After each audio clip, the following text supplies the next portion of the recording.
My name is Ursula Armijo-Knobel. I'm originally from Switzerland.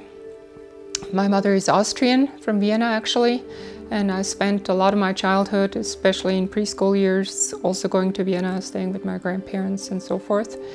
I had all my education in Switzerland, but also at Stanford University.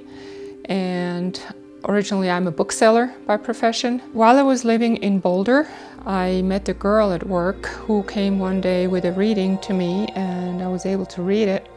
And she then told me that this lady would also teach. I had a reading done for myself first, and then later I went to learn how to do automatic writing with Betty Johnson in Denver. It took me almost a whole year. I went every Wednesday afternoon, and it was pretty difficult at times, especially at the beginning. It took a lot of discipline and patience, and I learned it finally. My first reading actually I did for a friend who had just recently lost her husband, and she and her husband lived in different homes.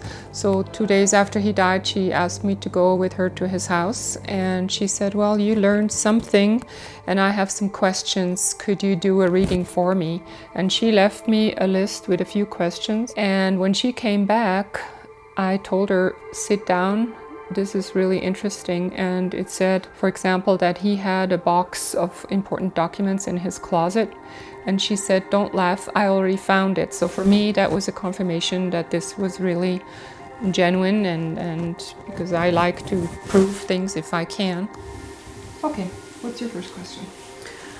How many past lives do I have? 38. There are mediums, they have abilities to hear voices or see pictures, or then information comes through them through their hands. It can come naturally, but in my case, I learned it. What I think it is after all these years of experience, I think it's a soul-to-soul communication. We all have the answers in us, but we sometimes are not able to tap into them, or we hear an inner voice, or our intuition would tell us things, but sometimes we don't trust what we feel or hear. So in automatic writing, we tap into the soul's memory data bank. That's how I can briefest describe it. When the soul is on the other side, it stores the past and it plans the future. So whatever a person would ask me, it's all inside them. So we just tap into their personal soul memory data bank and get it out. Where is my career in integrated energy therapy taking me?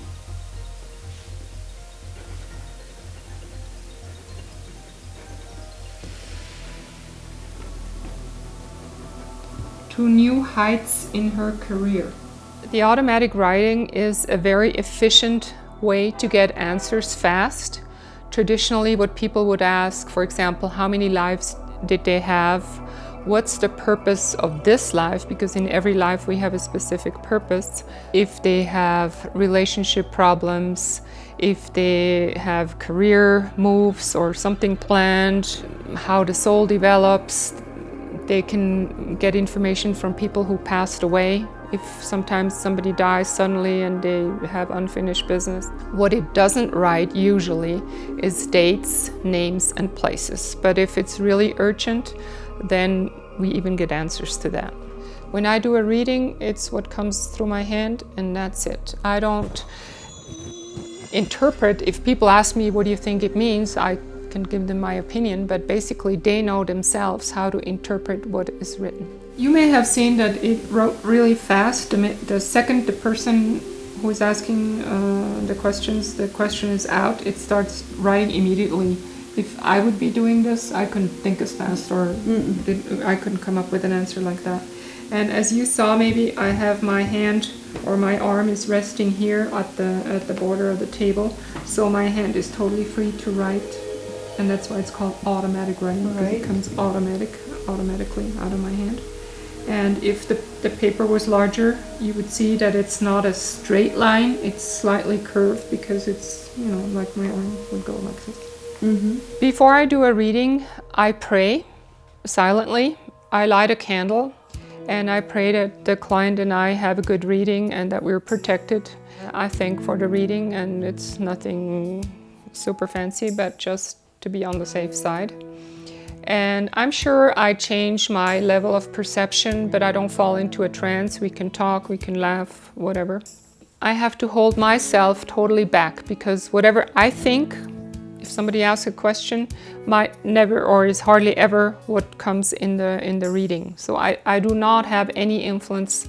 The way I hold my hand, I hold it like here on the table so my hand can flow freely. And I actually had a graphologer do an analysis of my handwritings and of an automatic writing, and he could not make anything out of the automatic writing. There was nothing to read into it because it's automatic. That's why it's called automatic writing. I like to call it soul writing as well, or in German it would be automatisch schreiben. My goal is that the people go out and know they can rely on what they feel and what they hear, and not necessarily need somebody like me, but it's a good way to get that confirmation that you're on the right track. I really think the answers that came right away make complete sense to me. It is comforting. Some of the answers are really comforting. For example, that I know my dad that has passed on, I don't know if you knew that. No. Okay. That he is studying with the masters, and kind of knew that, but you're never quite sure until somebody else is saying that. So that's very comforting to me. My dog Kaya, she's my life, and I found her on the street, on a highway 2 years ago, and you never know what happened prior to that. Yeah. So I don't know how to correct that. Well, maybe we should do another reading and ask what her life was before that. Maybe. We'll do that. Yes. Would you do that? Sure. So even if it's just an animal, it's really nice to know. Yeah, because they had a life before. They do. Yeah. People can either call me or they send me an email. Ideally, they should come by for the first time, because then it's not so abstract. They see how it works, and then they come and we can start. I pray and off we go. Very efficient. I can only do it in the languages that I also can read. So I've done readings in German, English, Spanish, French, and even Italian. So it makes sense, complete sense. Yeah. Well, thank you very much. I will definitely have a 100 question reading with you. Okay. Yeah. Okay. Thank you. You're welcome. For me, it's very rewarding. I have done many things in my career. As I said, I was a bookseller. I sold very expensive books. I'm an innkeeper. I have a bed and breakfast in Colorado. I enjoy that very much. But a reading, for me, that's the most rewarding, because sometimes somebody would come in maybe crying and they leave laughing. They're being helped immediately. I see immediate results. They have their immediate results. And so it's very fulfilling. The reading that I had done in '79 stipulated that my purpose in life is to help the lame in life, not necessarily the physically lame, but it has to do with the words. And today I know that this is what I'm meant to do.